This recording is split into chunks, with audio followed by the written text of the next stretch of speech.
I'd just like to pose the philosophical question about whether if you do a meta-analysis of metacognition, is that meta-analysis or metacognition, or both? Oh, it's always going to be both. And also the issue of also the naming of it as CRT places it in that there seem to be two intersecting bunches of evidence, one around interventions and one about service delivery systems. And we teach that that the interventions all end with T, like CRT, CAT, DBT, CBT, everything but cup of tea. Cup of tea belongs to service delivery systems. And I think what we're also talking about here, and that is implied and somewhat explicit, is how do you turn this into something that's standardized and available on a disseminated basis to services and service delivery systems, and how do we build it into service delivery systems? And we have some clues here, yes, and particularly from the therapist support as well. So over to you for questions. Lewis. Is there a roving mic? It's just round the corner here. Yeah, just behind you. Thank you. It has been... Could you name yourself? Yes, I'm Luis Salvador Carulla from ANU, the Australian National University. Thank you very much for this fascinating talk. One of the things that comes to my mind when I am listening to all the progress in neurocognition in schizophrenia is the parallel development that is happening in neurodevelopmental disorders, and to what extent there is no real connection or bridging or knowledge transfer between these two areas. I participated in the development of the ICD-11 criteria, and there was some questions on how we understand this schizophrenia and other disorders as neurodevelopmental disorders.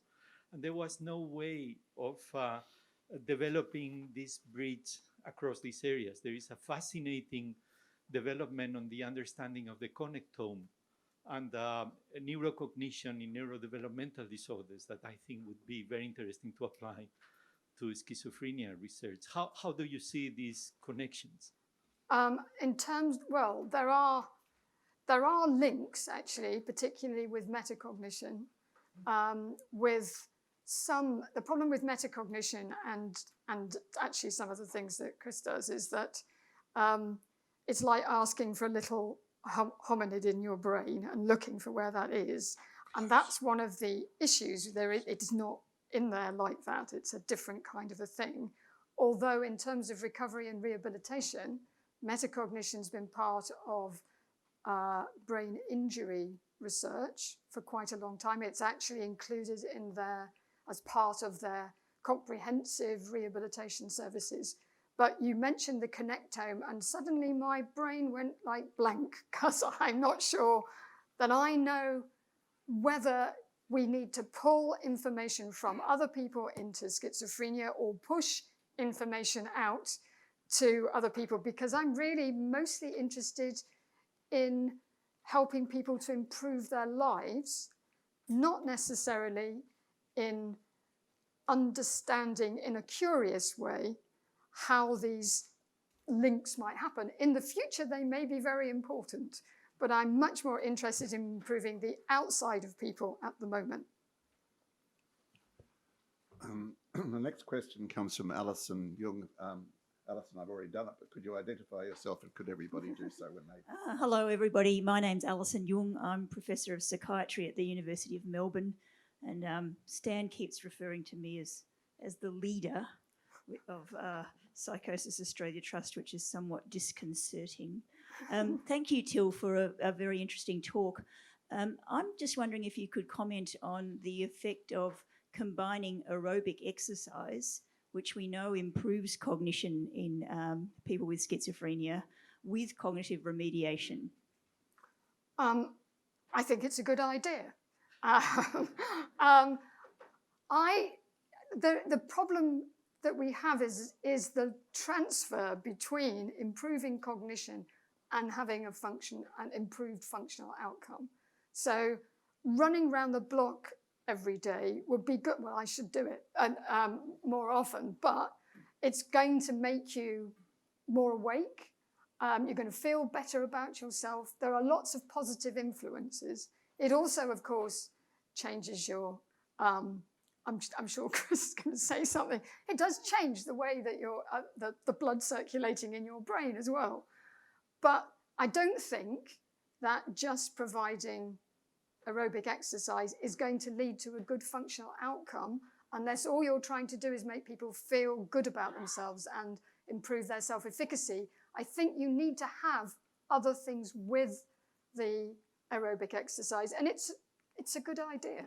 So there's been studies that show that if you combine aerobic exercise with cognitive remediation, it improves the effect of the cognitive remediation, and both actually improve the brain-derived neurotrophic factor in the brain. So it's got that synergistic effect. Well, yeah, except that we do really need to have those replicated, because, as I said, that there are a few studies which show that, and there are other studies which don't show it.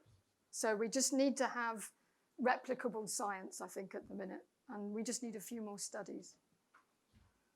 Chris Pantelis. Hi, Til. Thanks for a great talk. It's Professor Chris Pantelis from Melbourne University.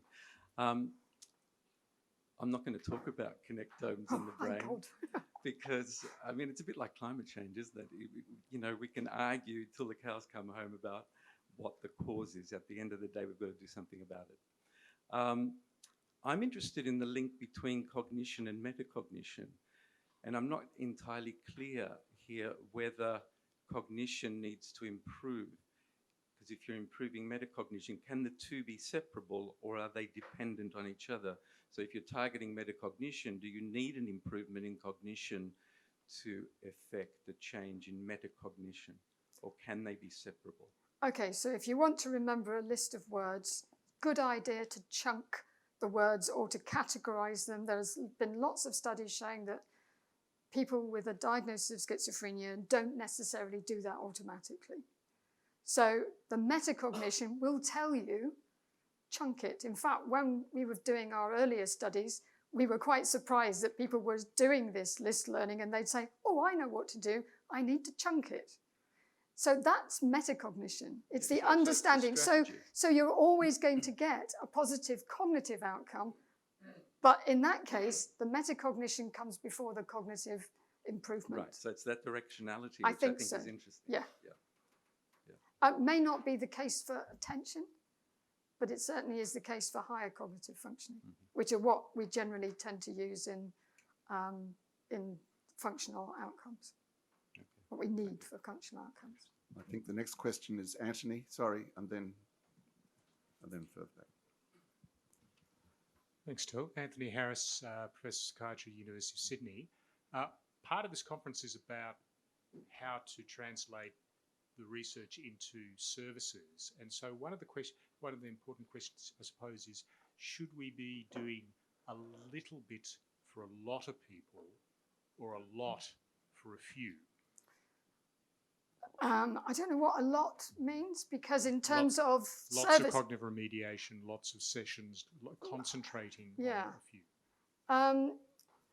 I was going to show the picture that I often show, which is that of the sign guidance, which is the Scottish guidance for services, and the British NICE guidance.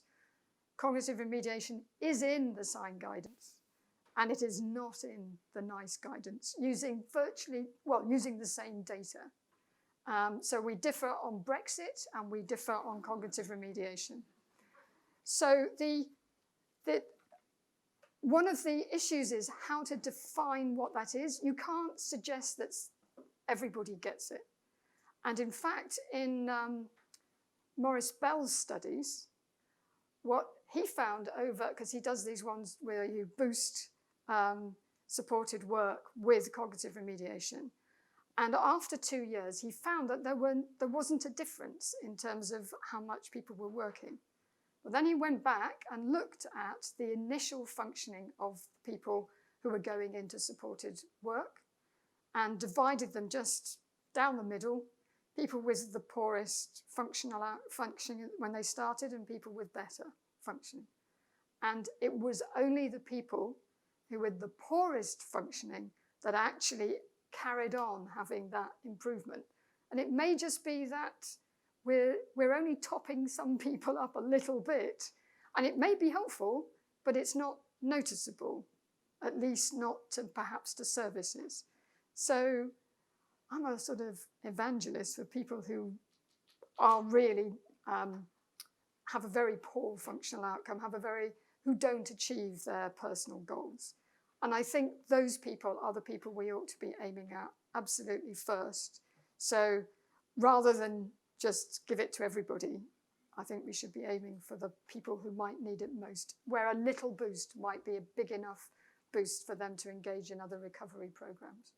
And to clarify, is it not just how much and how little, but for how long? Yes, yes, absolutely. If you don't receive any, you're not going to get anything. The 30 sessions? Yes, yeah. Okay, thank you. Hi Til, thanks for a great talk. I'm Julia Lappin from South East Sydney LHD and University of New South Wales.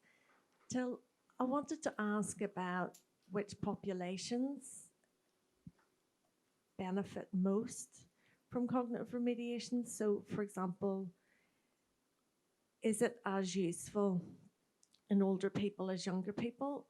I know the duration of illness may be important there also, but is it a factor merely of age? You know, this idea, you can't teach old dogs new tricks, is that part of it? Or is it also about duration of illness? Do we know, is it anything about how motivated people are initially? Or for example, if you said to people, we think if you do this cognitive remediation, it'll increase your chances of being able to get a job. Does that matter? Or do we not know? Okay, I think, well, I took out my slide on motivation because I know that Alice is going to talk about it. But the problem with the can't teach an old dog new tricks one is that it's certainly true that if you look at people, young people under 40 and older people over 40, then the older people have smaller effects. But that doesn't mean to say they don't improve. They just have smaller effects. And they also improve in functioning. So I don't think that we should be saying to a group of people who are older, you shouldn't have this, because you have a goal in mind. The goal is the functional outcome. It isn't necessarily that they should have a big boost in cognition, because what I haven't said before is that we don't know how big a difference you need. We don't know for how long you need it. So if you are thinking that you need this cognition because it's going to help you learn new things all the time, then you need something which, a cognitive boost, which is big enough and goes on for long enough. But what if you only need a cognitive boost to learn how to do something else that then becomes automatic? Well, the ability to do the Wisconsin card sort test or the Tower of London, that initial boost could go away once you've learned how to do these other things and it's become more automatic. So I don't even know for how long people need to keep this improved cognition improvement.